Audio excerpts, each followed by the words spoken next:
The story begins in a prison, where a man named Driver sits quietly staring at a photo of himself and his older brother. He has waited 10 long years for this day, the day he is finally released on parole. Soon, several guards escort him to meet the warden. The man advises Driver to start over, suggesting education, and hands him a business card in case he ever needs help. Driver shows no interest. He coldly asks only one thing: the way out. The moment he walks through the prison gate, Driver heads straight to a junkyard. Beneath a dusty tarp lies his pristine car. He retrieves the key hidden near the tire and enters the building. The car contains a file on a man, a handgun, maps, and documents. After reviewing them, Driver immediately drives to his target's location. Outside an office building, he calmly crosses the street, walks inside, finds the man, and shoots him point blank in the head. Security cameras capture everything, but Driver doesn't care. He returns to his car and leaves without hesitation. Nearby, inside a bar, a drug addict named Slate tries to buy narcotics from a dealer. Lacking money, he is initially rejected, but eventually manages to get the drugs anyway. Police quickly arrive at the murder scene. Among them are Detective Cicero and Slate, who is also an investigator. However, because of his addiction, Slate is disliked in the department and faces dismissal. Cicero tells him to leave, but Slate insists on staying to work the case. Meanwhile, Driver meets Roy, the man who prepared the car and equipment in exchange for information about who killed Driver's brother. Roy suddenly demands double the agreed price. Enraged, Driver refuses and offers only half of the original amount. Roy calls in a bodyguard, but upon seeing Driver's tattoo, the guard panics, calls him ghost, and flees. Terrified, Roy hands over the full list of names for free elsewhere. Cicero and Slate review security footage and realize Driver likely knew his victim. They dig deeper into his past. At that moment, Slate receives a call from his wife, telling him to take care of their son, having disappointed his family too many times due to drugs. Slate complies and takes his son to baseball practice. At a luxurious mansion, a hitman known as Killer practices yoga.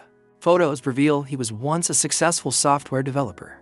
Born with a physical defect in his leg, he trained relentlessly until becoming strong and flexible.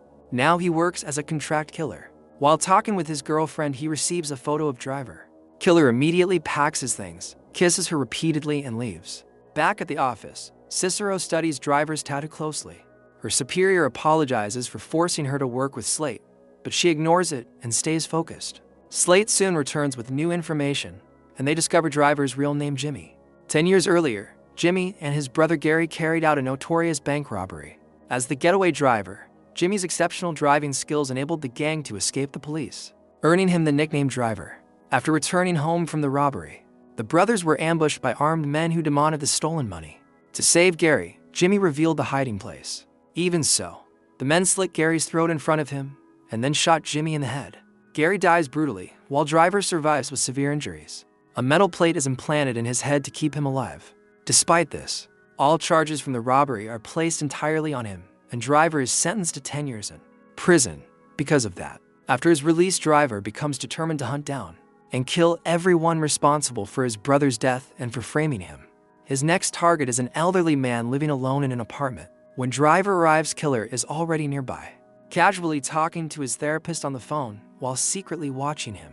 Inside the apartment, the old man lures a young woman inside. He drugs her, waiting for her to pass out so he can assault her and record the act. Just as he is about to act, Driver kicks the door open and presses a gun to his head. Realizing Driver is still alive, the old man panics and confesses that years ago, they were paid a large sum by someone to kill Gary.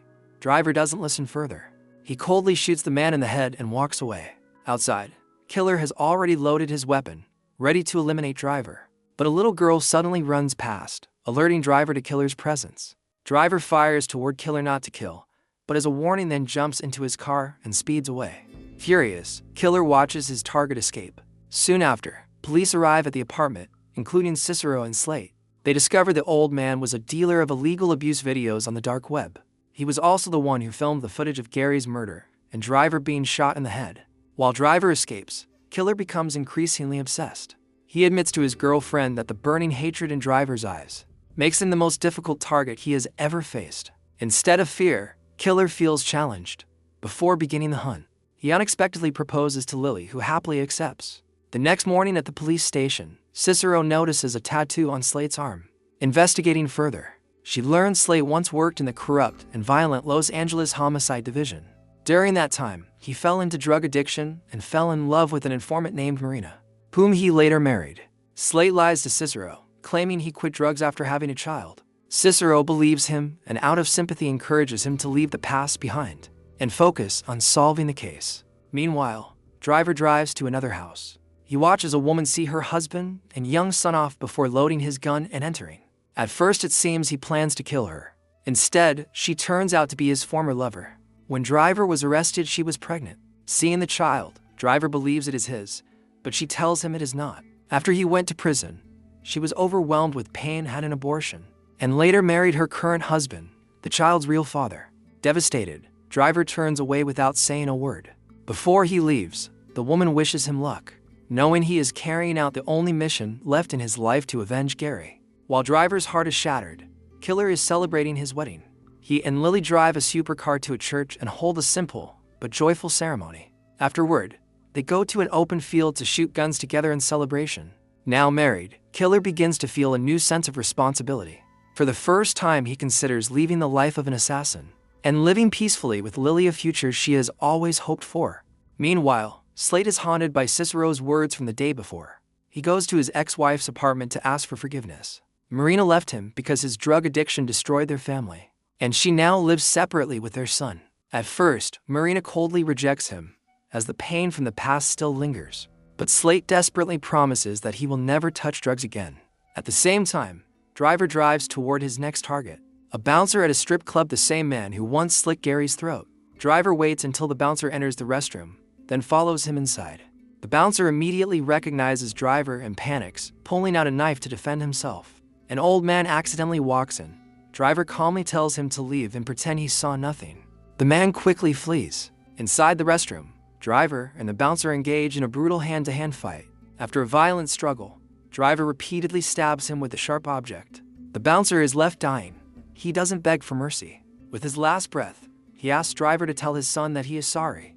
Driver hesitates, then leaves him alive but barely breathing, walks away, and makes a mysterious phone call. Elsewhere, Killer sits alone staring at old photographs, images of his childhood, his crippled legs, and deep surgical scars, feeding the insecurity he has carried for years. He cleans his gun and decides that before quitting this life, he must kill Driver at all cost. Lily discovers his plan and tries to stop him, but Killer ignores her and continues preparing his weapons. She breaks down in tears and walks away while he remains unmoved. That night, Slate stays at Marina's place with their son. When the boy says he hates baseball because he's bad at it, Slate gently tells him that with practice one day, it will become fun. Later, in the bathroom, Slate finds Marina anxiously watching him, afraid he might relapse. Slate hugs her and swears he will never use drugs again. To prove it, he flushes all the remaining drugs down the toilet in front of her. Marina breaks into tears, finally believing him. The next morning, both Killer and Slate set out, each tracking Driver in their own way. On the road, Slate calls Cicero, who has just received news about Driver's attack on the bouncer. Luckily, someone found the man in time and rushed him to the hospital. His criminal record reveals he was involved in multiple crimes. Slate decides to head to the hospital to keep watch. At the same time, Driver learns that the bouncer is still alive and immediately speeds toward the hospital to finish the job. The person who hired Killer also calls him, ordering him to go to the hospital, certain that Driver will appear there. Inside the operating room, doctors desperately try to save the bouncer. Slate arrives first and waits in a nearby room. Not long after, Driver shows up, calmly walking straight toward the operating room. He enters and right in front of the doctors, fires multiple shots, killing the bouncer instantly. There is no longer any chance to save him. Gunshots echo through the hospital, sending everyone into panic as people flee in terror. Slate rushes out and begins chasing Driver. They race down into the hospital basement, where a fierce shootout erupts. Despite Slate's efforts, Driver's superior skills quickly give him the upper hand.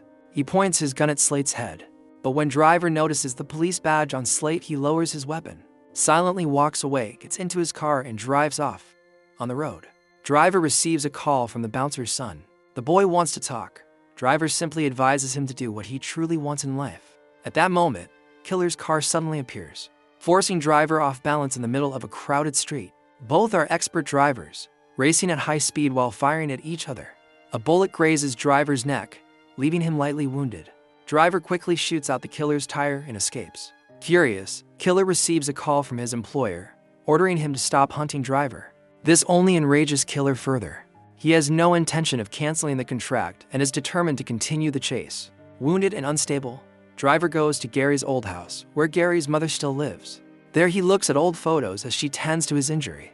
Driver reveals that the bank robbery was never about wealth. It was meant to pay off Gary's massive debt. He only helped because he cared about his brother. But someone leaked the information leading to Gary's murder. Gary's mother comforts Driver and hands him Gary's ashes, which Driver plans to scatter after finishing his final mission.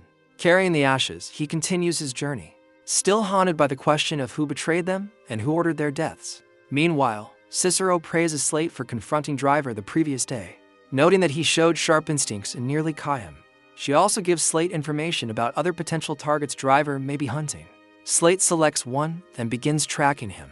Driver arrives at a small rural church where a pastor is teaching children inside a tent. After the children leave, Driver confronts him and discovers that the pastor was once part of the gang. Unlike the others, he never wanted Gary dead, but was powerless to stop it. Afterward, he turned himself in, served his sentence, and now cares for 12 orphan children. Despite this, Driver drags him outside and prepares to shoot. When the pastor begs for the children's sake, Driver fires a shot away from him, spares his life, and orders him to continue caring for his family. Driver returns to the tent just as Killer appears and presses a gun to his head. Killer does not shoot immediately. He wants a fair duel and takes Driver's gun. But Driver refuses to fight. To him, Killer has done nothing personal. At that moment, Slate suddenly arrives and shoots Driver in the head.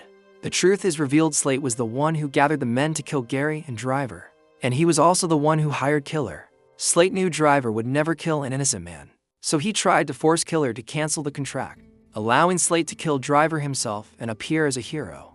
But Killer refused. With his job done, Killer prepares to leave. Slate demands payment. Killer says he only ever charged $1, treating the job as a hobby. This time he refuses even that, as he failed to kill Driver and no longer wishes to continue this life. As Killer and Slate talk, Driver suddenly rises and shoots Slate dead. The bullet earlier had struck the metal plate in Driver's skull, saving his life. At last, Driver avenges Gary. Later, Cicero uncovers the truth. Everyone involved in Gary's murder had once been imprisoned under Slate's jurisdiction. Driven by greed, Slate orchestrated the betrayal. This information comes from Gary's former girlfriend. Cicero rushes to find Slate only to discover his corpse. Though shaken, she understands why Driver acted and chooses not to reveal the truth about Slate. In the end, Driver scatters Gary's ashes into the sea. Killer returns to Lily. The pastor continues guiding others toward a better path. And thus, the story comes to a close.